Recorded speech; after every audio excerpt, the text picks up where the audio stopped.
हमारे चैनल को सब्सक्राइब करें और बेल आइकन दबाएं।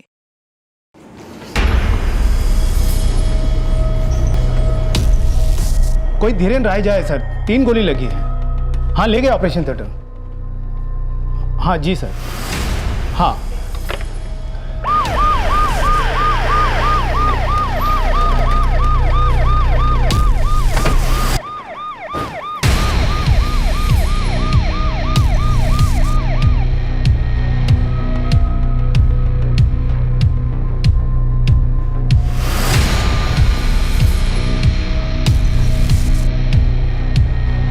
सर, ये धीरेन्द्र राय की पत्नी है, छाया राय।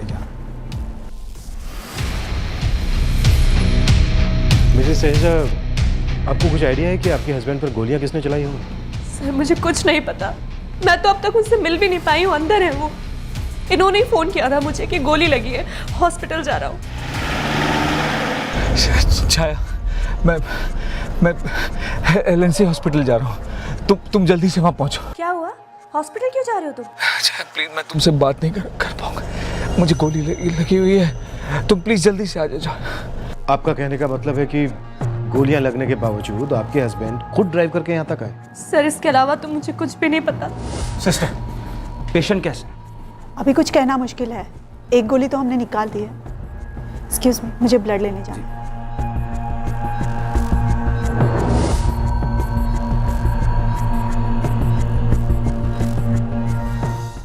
धीरेन्द्र रहेजा के साथ क्या हुआ था ये तो तभी पता चल सकता था अगर वो बच जाता है। किसने उसे गोली मारी, कहां मारी और क्यों मारी। लेकिन इस मामले के साथ ही शूट आउट का एक सिलसिला शुरू हो गया, एक के बाद एक, जिसने पुलिस फोर्स को झकझोर कर रख दिया।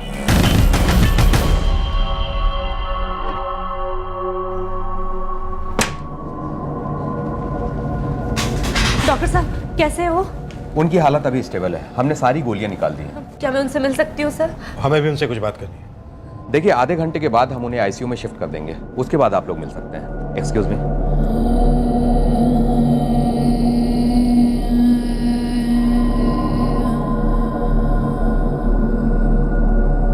आपका कहना है कि 3 गोलियां लगने के बावजूद आप खुद ड्राइव करके हॉस्पिटल तक पहुंचे?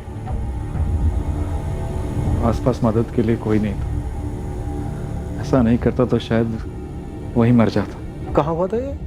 PD क्लब में। PD club? पास में ही है, कोई 15 मिनट की दूरी।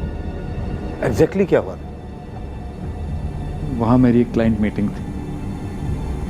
मैं एक सॉफ्टवेयर कंपनी में मार्केटिंग हेड हूँ। मैंने करीब 9:30 बजे के आसपास अपनी मीटिंग फिनिश की और फिर पार्किंग में अपनी गाड़ी की तरफ जाने लगा था।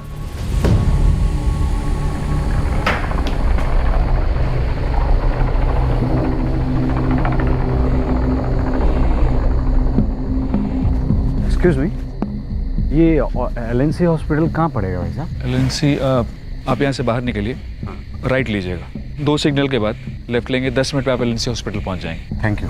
ओके।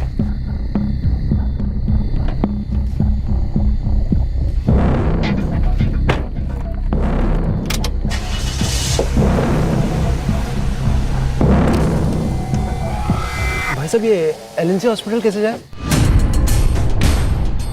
यहाँ से बाहर निकलिएगा, राइट लीजिएगा, फिर 2 सिग्नल के बाद लेफ्ट ले लीजिएगा, 10 मिनट पे आप LNC पहुँच जाएंगे।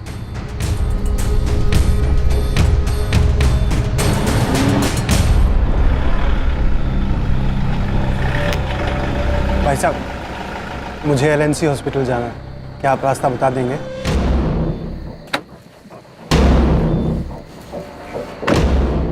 क्यों भाई, सबको LNC हॉस्पिटल ही जाना है क्या? सबको नहीं, सिर्फ तुम्हें जाना। और फिर खुद ही गाड़ी चलाकर यहाँ तक पहुंचे, रास्ते से ही वाइफ को फोन किया। कौन थे वो चालक? कुछ पता नहीं कौन था।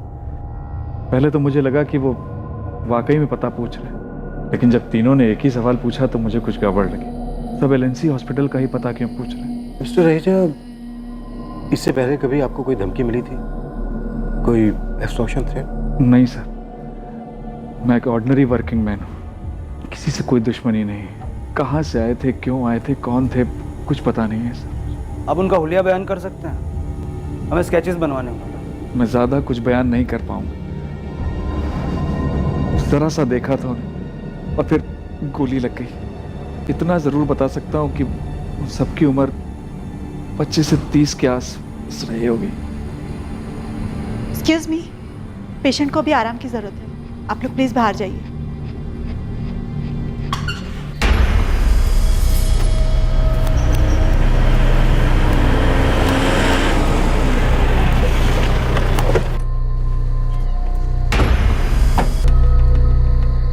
हमने कोई सफाई या छेड़छाड़ नहीं की, सब कुछ वैसा ही है, क्योंकि हमें पता था इन्वेस्टिगेशन होगी। आपके क्लब में सिक्योरिटी है? साहब, मेरी ड्यूटी मेन गेट पे थी।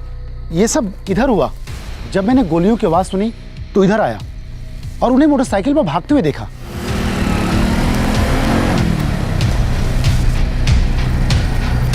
हालांकि वो चारों मेरे सामने से निकले, पर मैं उन्हें ठीक से देख नहीं पाया। मोटरसाइकिल बिल्कुल मेरे सामने से निकल गई। जब वो क्लब में अंदर आए होंगे तब तो देखा होगा उन्हें? नहीं साहब, मैंने उन्हें आते हुए नहीं देखा। आपके यहाँ सर्विलेंस कैमरा लगे? अंदर इंस्टॉल हो गए हैं, लेकिन बाहर अभी बाकी है। एक भी सुराग नहीं। इस तरह से शूटर्स को पहचानना बहुत मुश्किल हो जाएगा। Manthan Agarwal, I am the HR manager. देखिए सर, मैं गारंटी से कह सकता हूँ धीरेन रहेजा से कंपनी में किसी की भी कोई दुश्मनी या आपसी अनबन नहीं है। उन्हें ना कोई थ्रेट थी, ना ही फ्रौती के लिए कॉल आया। कोई तो वजह होगी ना कि उन्हें टारगेट बनाया गया। कभी कंपनी में किसी से झगड़ा हुआ हो? हमारी एक बहुत रिप्यूटेड कंपनी है सर। हमारे हर एम्प्लॉय को एक अच्छे खासे बैकग्राउंड चेक के बाद रखा जाता है। धीरेन एक बहुत अच्छी पोस्ट पे हैं, सब लोग उनकी बहुत इज्जत करते हैं। कंपनी में किसी से कोई भी दुश्मनी का ऐसा सवाल ही पैदा नहीं होता कि उन पर जानलेवा हमला किया जा सके। जान जाते जाते बची है उनकी। आई नो सर, बट मेरी समझ से बाहर है ये। क्यों 4 आदमी बिना किसी वजह, बिना किसी मकसद के किसी आदमी पर 3 गोलियां डालते? सर, मैं इन्फॉर्मर्स को एक्टिव करता हूँ, हो सकता है किसी गैंग का हाथ। लेकिन क्यों हमला किया? क्यों? सवाल ये। हाँ बेटा हाँ, तुम्हारी माँ ठीक है। अरे वो सो रही है, तुम चिंता मत करो और अपनी पढ़ाई पे ध्यान दो। मैं हूं ना यहाँ पे। हाँ हाँ, मैं रिसेप्शन पे सो जाऊंगा। अरे हाँ बेटा हाँ, मैंने डिनर ले लिया है। ठीक है, ओके। अब क्या हुआ, कुछ बोलो तो सही। हेलो सर, फिर से फायरिंग हुई है। कहाँ? LNC हॉस्पिटल के बाहर एक 55 साल के नागेश यादव को गोली मारी गई।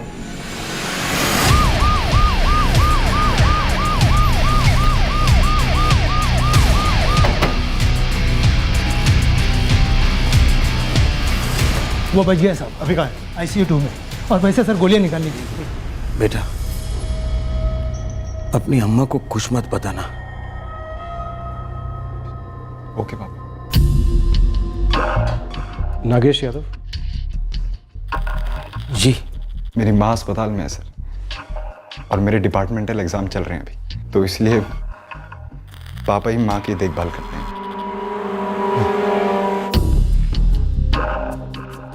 आप पर गोलियां किसने चलाई? मालूम नहीं सर, मैं अपने बेटे से फोन पे बात कर रहा था। अपनी कार के पास पहुंचा ही था कि अचानक किसी ने फायरिंग शुरू कर दी। मैं नीचे गिर पड़ा। मैं उन लोगों को देख नहीं पाया सर। ये जो फायरिंग आपके ऊपर की गई, ये हॉस्पिटल के मेन गेट के अंदर से की गई या फिर बाहर से? पता नहीं सर, मैंने सिर्फ बाइक्स की आवाज सुनी।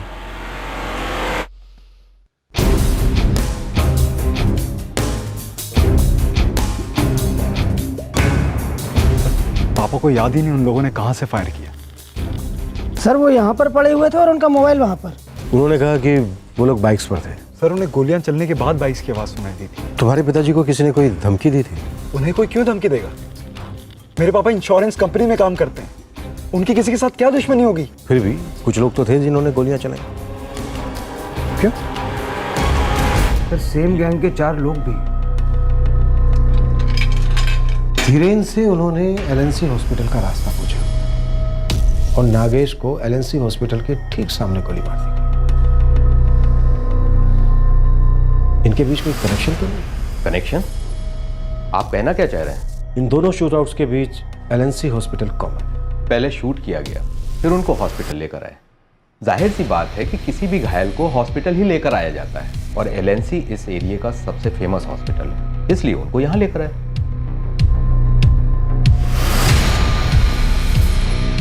ये हो क्या रहा है? चक्कर क्या है? ये कोई रैंडम शूट आउट है या फिर? सर ये कोई गहरा राज लगता है जो अभी तक सामने नहीं आया। कहीं ना कोई सुराग मिलना तो चाहिए।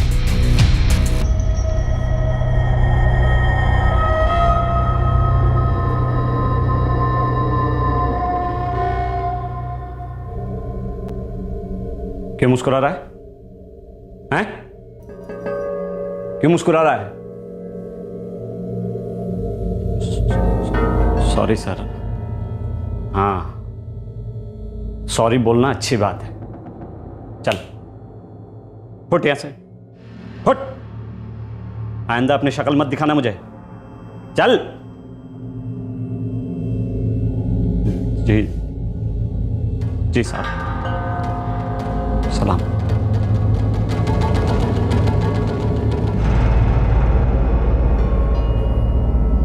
क्या है? क्या कर रहे हो? खुद से ही बातें कर रहे हो? चल जा, अंदर जा। क्या हो क्या गया है तुम्हें? जब तुझे बोल रहा हूं अंदर जाके सो जा, बात क्यों नहीं सुनती मेरी? जानती नहीं मुझे? जा।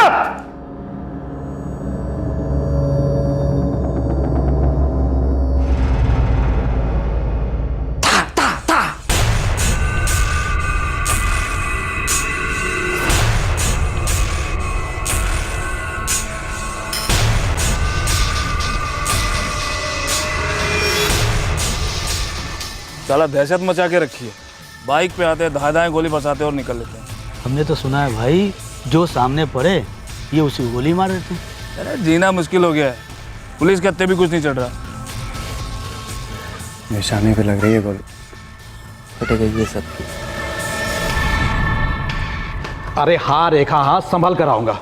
अब उनके डर से मैं काम करना छोड़ तो नहीं सकता ना। मैंने न्यूज में पढ़ा था वो लोग ऐवी गोली चला देते हैं, किसी को भी गोली मार रहे हैं। हाँ, अगली गोली मुझे ही लगने वाली है। देखो मुझे जाने दो, अब गोली लगने से पहले जितना काम कर सकता हूँ उतना तो करने दो।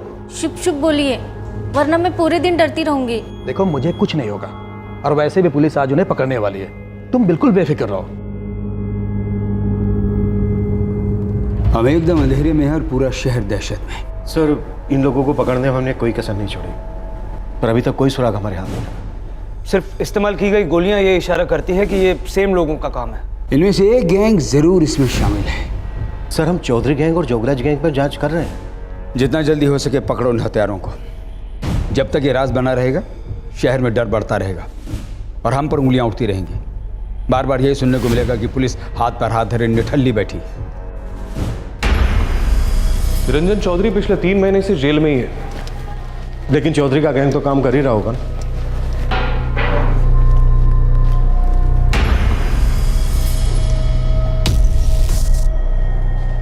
चौधरी एक सच बताना, ये जो शूट आउट्स हो रहे हैं ये तेरे गैंग के करतूत है? साहब जी ना कोई धमकी ना फिरौती, धेला भी नहीं।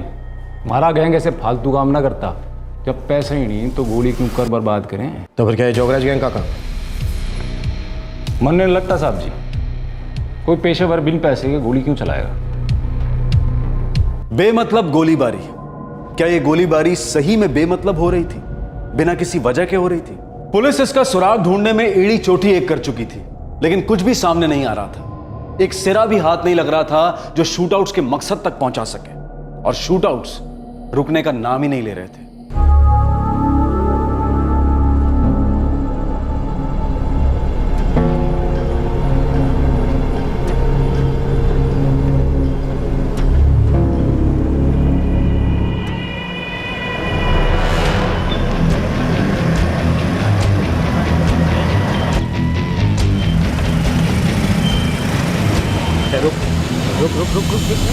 रुक ना।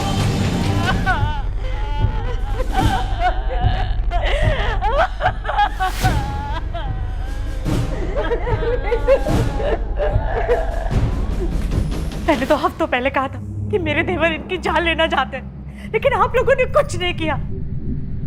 मैं गया था सर, और मैंने विजय और रमेश को वार्न भी किया था कि रघुवीर जी से दूर रहें। फिर भी तो उन्होंने इनकी जान ले ली। मैंने ठीक से देखा नहीं सर, वो लोग मोटरसाइकिल पर थे। 2 मोटरसाइकिल? जी साहब। इन दोनों मोटरसाइकिल का रजिस्ट्रेशन नंबर देख पाए थे आप? नहीं सर, काफ़ी दूर थे वो। जब गोलियों की आवाज़ सुनकर मैं वहाँ पहुँचा तब वो निकल रहे थे, लेकिन मोटरसाइकिल वाले रमेश और विजय नहीं थे, ये पक्की बात है। उन्हें मैं जानता हूँ सर। लेकिन उन्होंने ही मेरे पति की जान ली है।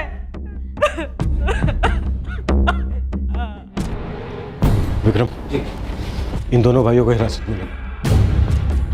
इनसे हमें जरूर कोई ना कोई लीड मिलेगी। साहब हमने क्या किया साहब? बड़ा साहब, हमारे भाई के मर्डर से हमारा कोई लेना देना नहीं है साहब। हम मानते हैं साहब कि पिताजी की ज़मीन को लेकर हमारे बीच झगड़ा चल रहा था, लेकिन इसके लिए हम उनकी जान कभी नहीं लेंगे साहब। क्यों? दूध का धले हुए हो तुम दोनों? अब ज़मीन के हिस्से की बात थी। रघुवीर चाहता था कि इसको ज़्यादा हिस्सा मिले, क्योंकि ज़मीन खरीदते वक्त उसने बापूजी को उसके पूरे पैसे दिए थे, और जबकि हमारा कहना था कि ज़मीन का बंटवारा बराबर हो। साहब, उसे मार के हमें क्या मिलेगा साहब? हाँ साहब, रघुवीर भाई के न रहने से ज़मीन तो उनके बेटे के हिस्से जाएगी। लड़ाई तो वहीं की वहीं रही ना साहब। इसीलिए तो तुम दोनों ने उन्हें मारने का प्लान बनाया। पहले बाप को मारा और अब बेटे को मारने वाले थे। नहीं सर। बोलो, किसको दी थी तुमने सुपारी? बोलो। साहब, हम खेत मजदूर है साहब, हम किसी को सुपारी देकर मारने वाला काम नहीं कर सकते साहब। साहब, 2 रोटी कमाकर किसी तरीके से पेट पालते, अब ऐसे में पैसे देकर अपने भाई को मरवाने के बारे में सोच भी नहीं सकते साहब। तोड़ो इन दोनों को, जब तक ये बता नहीं दें कि किसको इन्होंने सुपारी दी। सर, आपको लगता है ये भाड़े के हत्यारों का काम है? हो सकता है धीरेन और नागेश को मरवाने के लिए भी किसी ने पैसे दिए। कोई तो वजह है जिसे धीरेन और नागेश समझ नहीं पा रहे, कोई लीड नहीं दे पा रहे। कोई फ्रोती नहीं, कोई धमकी नहीं, कुछ नहीं। कोई तो है जिसने इन चारों को पैसे दिए हैं इस काम के लिए। सर, हमें धीरेन और नागेश से एक बार और बात करनी चाहिए।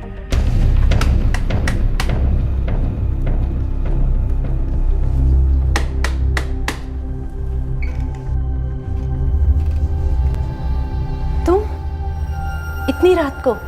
पता चला तेरे बाबूजी पटना गए, इसलिए मैं आ गया। तुम भी क्या है ना? अब क्या सब दरवाजे पे पूछेगी? चलना अंदर चल। मैं आपसे पहले भी कह चुका हूँ कि मेरा किसी से कोई झगड़ा नहीं। मुझ पर गोलियां कोई क्यों चलाएगा? इम्पॉसिबल। मेरी तो किसी से दुश्मनी भी नहीं। मिस्टर रहेजा, 3 लोग आपके पास आते हैं और तीनों ही आपसे एलएनसी हॉस्पिटल का रास्ता पूछते हैं। फिर उसमें से एक आपसे कहता है कि आपको एलएनसी हॉस्पिटल जाना है। सबको एलएनसी हॉस्पिटल ही जाना है क्या? सबको नहीं, सिर्फ तुम्हें जाना। सर, मेरा कोई फैमिली डिस्प्यूट भी नहीं है, ऑफिस में कोई झगड़ा भी नहीं। मेरी समझ में नहीं आ रहा कि कोई मुझ पर गोलियां क्यों चलाएगा।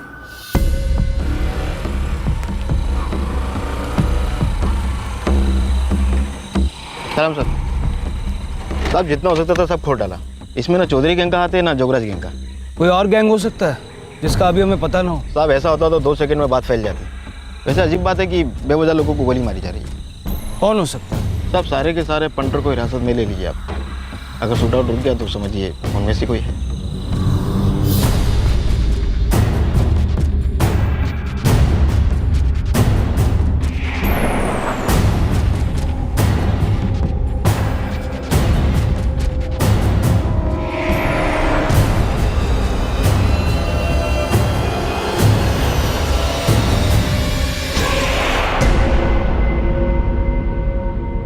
जी नहीं सर, मेरी किसी से कोई दुश्मनी नहीं। मुझे नहीं लगता कि कोई मुझे मारने की सुपारी देगा। कोई पुरानी दुश्मनी? ठीक से याद करिए, या अभी हाल ही में किसी के साथ कोई अनबन हुई हो? नहीं सर। आपके काम करने की जगह पर आपका किसी के साथ कोई झगड़ा जिसकी वजह से कोई आपकी फैमिली को निशाना बनाए? नहीं सर, ऐसा कुछ भी नहीं है।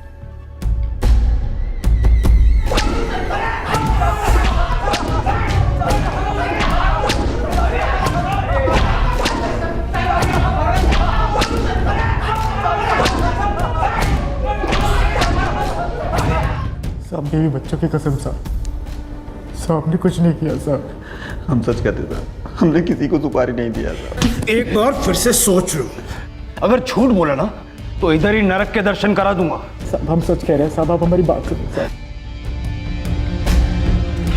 सर, हर हिस्ट्री शीटर से, हर मर्डर की कोशिश करने वाले से गोली बेचने वाले तक से पूछताछ कर ली, किसी को भी अंदाजा नहीं है कि शूटर कौन हो सकता है। तो फिर ये है कौन?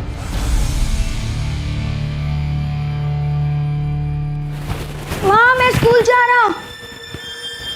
पापा मैं स्कूल जा रहा हूँ। जरा अच्छे से पढ़ना, ठीक है? मन लगा के, बड़ा आदमी बनना, नाम कमाना। ठीक है पापा। राजू स्कूल से सीधे घर आना। ठीक है माँ।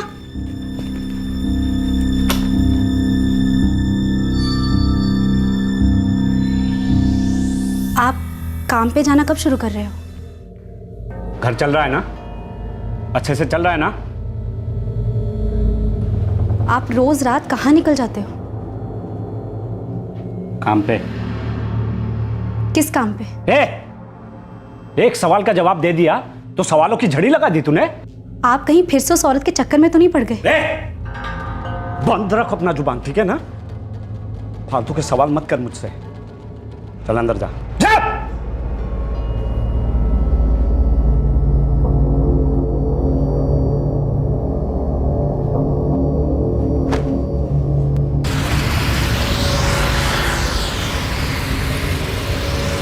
साला चैन से घर में चाय भी पीने को नहीं मिलता है। लगता है भाभी जी को पता चल गया, अब भी तेरा वहाँ पे लफड़ा चालू है।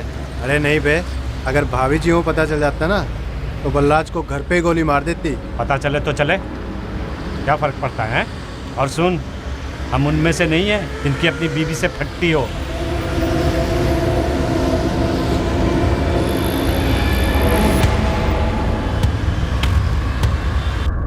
रुको,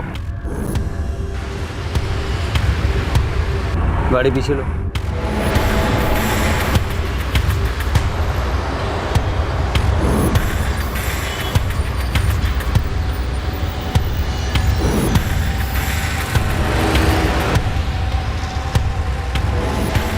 नमस्ते साहब। सब ठीक ठाक है? जी हाँ साहब, सब ठीक है। बीवी बच्चे कैसे हैं? वो भी ठीक है सर। रख लो।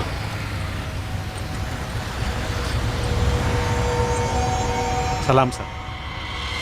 चलो।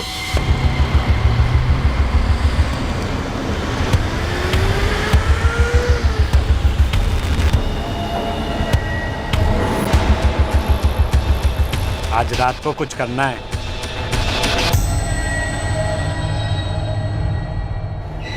सर हमने हर तरफ से जांच की है, लेकिन इन तीनों शूटआउट्स के बीच कोई कनेक्शन नजर नहीं आ रहा।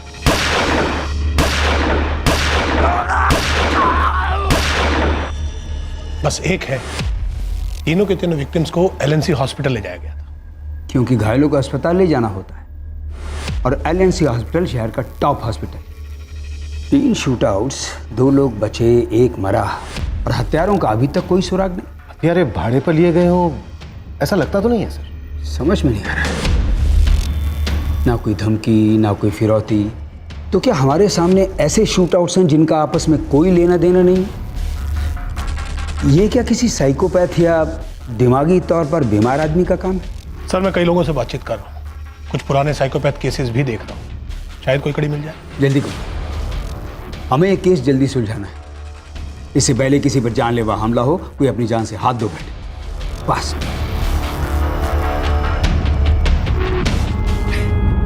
गुलशन बोल रहा है 1.25 लाख रुपए। तुमने हिसाब लगाया था ना, 1.25 लाख रुपए बन रहा था।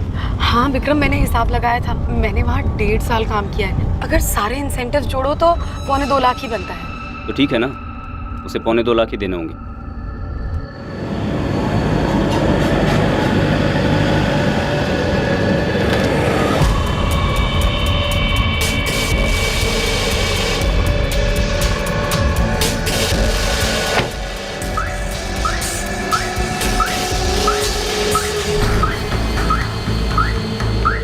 सिर्फ 1.25 लाख देने बनते हैं मुझे। ये देखिए पेपर्स।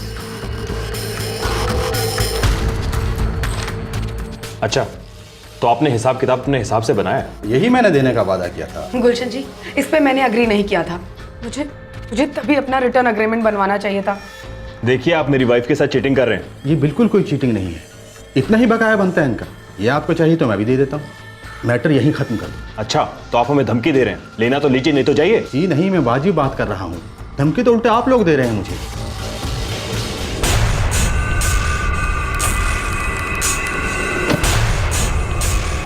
फैक्ट्री के बाहर गोली चली है। किसी एसयूवी गाड़ी के ड्राइवर को गोली लगी है। मेरा ड्राइवर कपिल? जी साहब, शायद।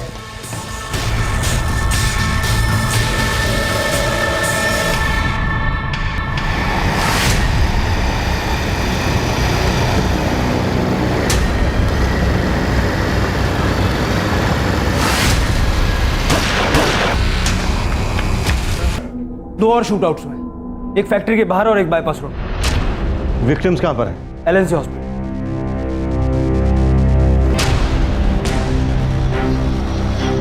जी, मैंने उन लोगों को नहीं देखा, लेकिन शायद वो 2 लोग थे। क्या वो बाइक पे भागे थे? पता नहीं, मैंने उन्हें भागते हुए नहीं देखा। जब उन्होंने मुझे गोली मारी तो मैं बाइक पे था, मैं उन्हें देख नहीं पाया। लेकिन आपने बताया कि 2 लोग थे। हाँ साहब, जब उन्होंने मेरा बैग खींचा तो मेरी उनसे खींचाता नहीं हुई थी।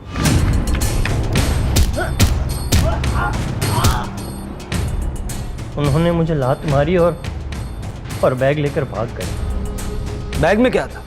12 लाख रुपए थे साहब। गजेंद्र जी को देने जा रहा था। मेरे सेठ पवन जी के पैसे हमेशा मैं ही देने जाता हूँ। इतने सारे पैसे तुम अकेले लेकर जा रहे थे, इस बात की और किस किस को खबर थी? गजेंद्र जी और पवन जी के अलावा और कोई नहीं। सर, ये उसी गुलशन मिश्रा का काम लगता है। सर, हम तो उससे अपना बकाया लेने गए थे, जो कि 2.25 लाख बनता है। उसने कहा कि सिर्फ 1.25 लाख है। सर, मेरी वाइफ सोनिया उसके यहाँ मार्केटिंग का जॉब करती थी। जॉब इसने छोड़ दी थी सर। सर, इसका इंसेंटिव इकट्ठा हुआ था जो इतने दिन काम करके बना था। ठीक है, लेकिन इसके लिए वो आपके ड्राइवर कपिल को क्यों मारेगा? सर, उसने मारना हमें ही चाहा होगा, लेकिन हम अंदर थे। सर, ये शूटर को पता नहीं होगा और गलती से उसने हमारे ड्राइवर को गोली मार दी। सर, पवन भाई और हमारा तो सालों का लेन देन है। जी साहब, गजेंद्र भाई और मेरे अलावा किसी को खबर नहीं थी कि पैसा आज रात डिलीवर होना है। लेकिन आज रात आपके डिलीवरी मैन को गोली मारी गई। हम ऐसा नहीं करवाएंगे। 12 लाख के वास्ते इतने सालों का व्यवहार खराब नहीं करेंगे। आपका ये डिलीवरी मैन रवि, कहीं ये तो कोई चाल नहीं चल रहा? हो सकता है यही डबल गेम खेल रहा हो। पहले लूट का नाटक करके अब विक्टिम का नाटक कर रहा हो। नहीं साहब, नहीं। वो मेरे वहां 10 साल से काम कर रहा है। वो मेरे लड़के जैसा है। वो ऐसा नहीं करेगा साहब। साहब, गोली लगी है उसको। वो मरते मरते बचा है। वो क्यों अपनी जान के साथ ऐसा तमाशा करेगा? सर, मैं इसलिए अस्पताल नहीं गया क्योंकि मुझे अंदाजा था ये विक्रम और सोनिया जरूर मुझ पर उंगली उठाएंगे। तो क्या आप शामिल हैं इसमें? मैं फैक्ट्री चलाता हूँ, नामी बिजनेस है मेरा, शहर में इज्जत है मेरी। 50,000 के लिए क्यों मैं अपनी साख में बट्टा लगाऊंगा सर? बिल्कुल, आप क्यों अपनी इज्जत पर बट्टा लगाओगे? इसलिए तो आपने किराए के हथियारों को पैसा देकर उनसे अपना काम करवा लिया। सर, मैं ऐसा कभी नहीं करूंगा सर। भगवान कसम सर, सच कहूँ तो ये विक्रमजीत जरूर ऐसा कर सकता है। वो खुद अपने ड्राइवर को मरवा सकता है सर। मतलब? सर, मैंने सुना है कि उसकी वाइफ का ड्राइवर के साथ अफेयर चल रहा था। उसे मेरी फैक्ट्री के आगे मरवा के विक्रम ने चाल चली होगी। हमारे झगड़े की आड़ में अपनी खुन्नस निकाल दी और नाम मेरे मत्थे कर दिया। ये क्या बकवास है सर? मेरी वाइफ का और ड्राइवर का अफेयर? सर, ये ड्राइवर मेरे पास 6 साल से काम कर रहा था। सर, ऐसा कुछ भी नहीं था। सर, अगर वो ऐसा सोचता भी ना तो मैं उसे जान से मार देता। तो तुमने उसे खुद नहीं मारा, लेकिन मरवा दिया? नहीं सर, वो मेरे पीठ पीछे ऐसा करने की हिम्मत भी नहीं करेगा सर। ये उस घटिया गुलशन की सोच है सर। सर, वो खुद को बचाने के लिए ऐसी बेहुदा कहानियां बना रहा है। 5 शूट आउट्स। धीरेन्द्र रहेजा, नागेश यादव, कपिल कुमार और रवि गुप्ता बच गए।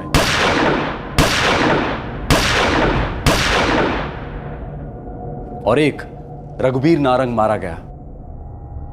लेकिन इन शूटआउट्स का मकसद क्या था? इस गोलीबारी की गूंज में पूरा शहर भयभीत था और पुलिस अब भी लड़खड़ा रही थी क्योंकि उनके हाथ एक भी सुराग नहीं लगा था। सिर्फ रवि गुप्ता के मामले को छोड़कर बाकी किसी भी शूटआउट्स में ना तो कहीं पैसा शामिल है और ना ही कोई दुश्मन। लेकिन ऐसा कैसे हो सकता है कि कोई मकसद ना हो? सर, मुकेश सर ने किसी साइकोपैथ की पॉसिबिलिटी की तरफ इशारा किया था। सर, मैं कई लोगों से बातचीत कर रहा हूँ, कुछ पुराने साइकोपैथ केसेस भी देख रहा हूँ। शायद कोई कड़ी मिल जाए। कहीं ये कुछ वैसा ही मामला तो नहीं है? ये सब की सब शूटिंग है, किलिंग नहीं है। सब में गोलियां तो चली, लेकिन सिवाय एक हादसे के किसी में कोई मौत नहीं हुई। ये सब के सब बुलेट्स एक टाइप के लोगों की तरफ इशारा कर रही हैं। मिस्टर मुकेश, सारे के सारे एलिमेंट्स चेक करो, क्या कॉमन है? हमें तो इन तमाम विक्टिम्स के बीच में कोई कॉमन लिंक नजर नहीं आ रहा। हो सकता है कि उस साइकोपाथ के लिए कुछ ऐसा हो जो कि कॉमन हो। आपका मतलब है कि हमें कुछ ऐसा कॉमन दिखाई नहीं दे रहा है जो शायद उस साइकोपैथ को दिखाई दे रहा है? हाँ, एक कॉमन एलिमेंट।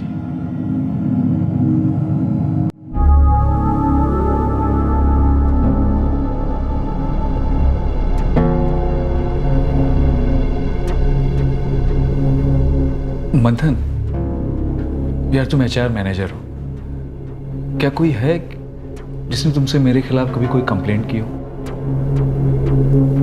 नहीं धीरन, कभी किसी ने कोई कंप्लेंट नहीं की।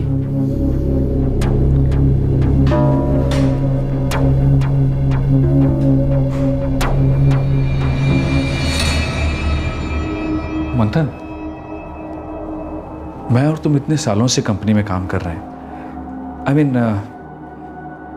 तुम्हें मुझसे कभी कोई तकलीफ हुई हो? कैसी बातें कर रहे हो यार? लगता है पुलिस इन्वेस्टिगेशन से तुम्हारा दिमाग थोड़ा खराब हो गया है। खराब तो हो गया है, मेरी समझ में नहीं आ रहा है कि कोई मुझे क्यों मारना चाहेगा। एनीवे, सॉरी यार, काफी काम पड़ा है।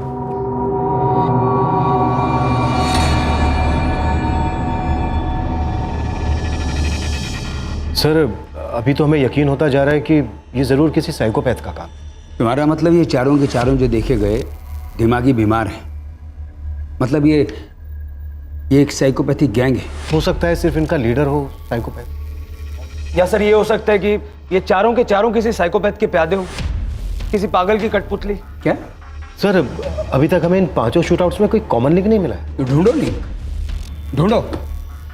हम इस तरह हाथ पर हाथ धरे नहीं बैठ सकते। इन पागलों को इस तरह गोलियां बरसाते रहने नहीं दे सकते। हमारी जवाबदेही, अगर इन्हें जल्द से जल्द नहीं पकड़ा गया तो बहुत से सवाल खड़े हो जाएंगे। सब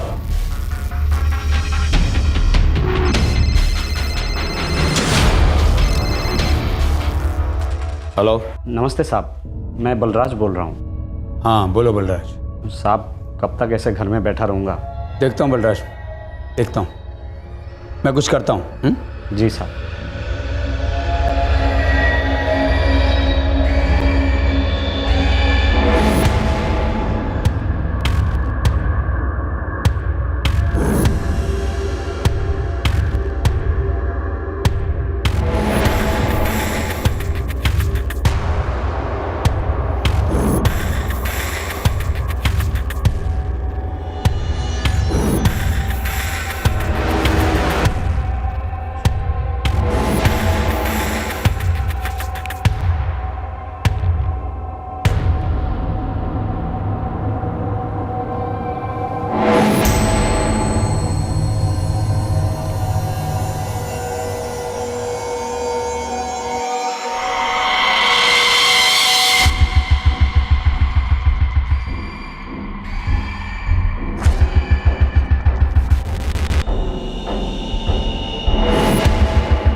हेलो, आप शूटर को ढूंढ रहे हो ना? कौन बोल रहा है?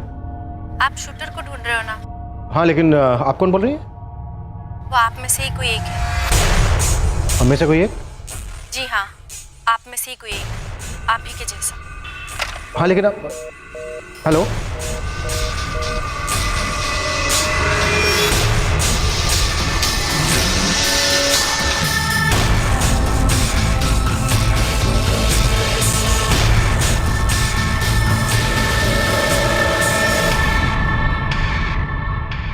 विक्रम, पता करो ये फोन कहां से आया था, ट्रेस करो। सर, हम में से कोई एक मतलब क्या हुआ है? एक गुमनाम फोन कॉल कहती है कि हत्यारा हम ही में से कोई एक। हम में से कोई एक, तब कोई पुलिस वाला।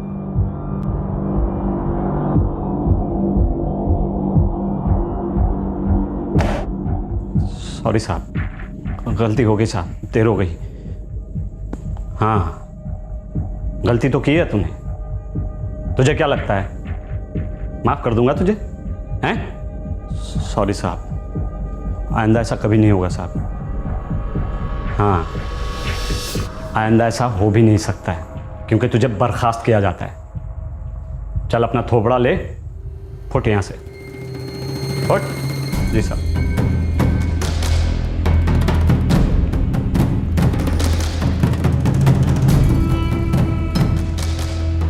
मेरे साथ बदतमीजी करने की कोई हिम्मत भी नहीं कर सकता है, समझे?